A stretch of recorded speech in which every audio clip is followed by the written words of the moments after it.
Walking on the sandy coastline, I savor the touch of the soft grains beneath my soles. It's serene, almost poetic, as though nature plays a symphony only for me. The gentle caress of the ocean breeze as it combs through my hair soothes my ever-active mind.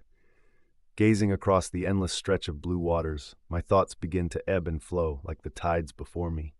A recollection flashes, an old photograph of my childhood, a child on the beach building sandcastles.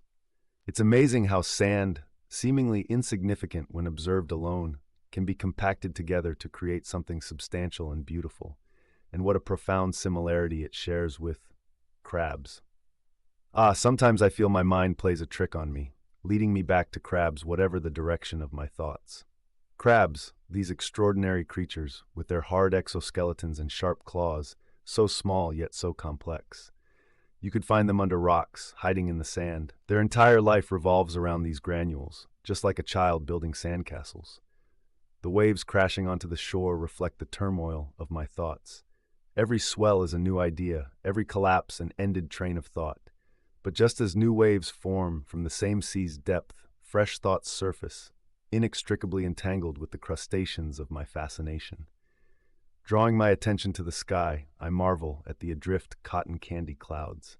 Their formations are ever-changing, like the thoughts brewing ceaselessly in my mind.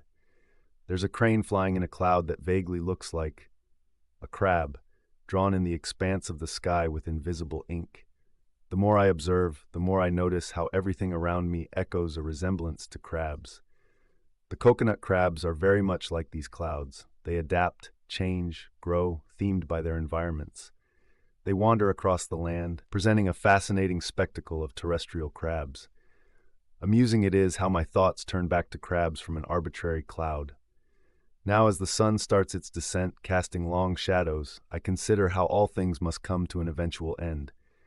And they must make room for the night, much like hermit crabs. They retire into their shelved homes at dusk, the darkness being an invitation to return into their sanctuary. Sea houses of their own making, much like humans. As darkness creeps, the glistening stars seem like a tapestry of mysteries untold, a constellation forming the shape of Cancer, the crab, a divine ode to these crustaceous marvels in the celestial realm even. Then walking back home under a crab-filled starry sky, I think about the conversations between the stars. I wonder if they, too, are compelled to tangent into discussions about crabs. They wink in the night sky as if to say, they understand. Even as I drift from my slumber to my dreams, within that twilight space of fleeting consciousness before sleep truly seizes me, I dream of a world where everyone understands my fascination. A world created and cradled by crabs.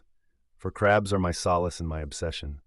They captivate my thoughts, occupy my mind, and overpower my senses. And as hard as I try to avoid this whirlpool of thoughts about crabs, it appears evident that it has indeed become my eternity. It won't ever escape me, but then, do I really want it to?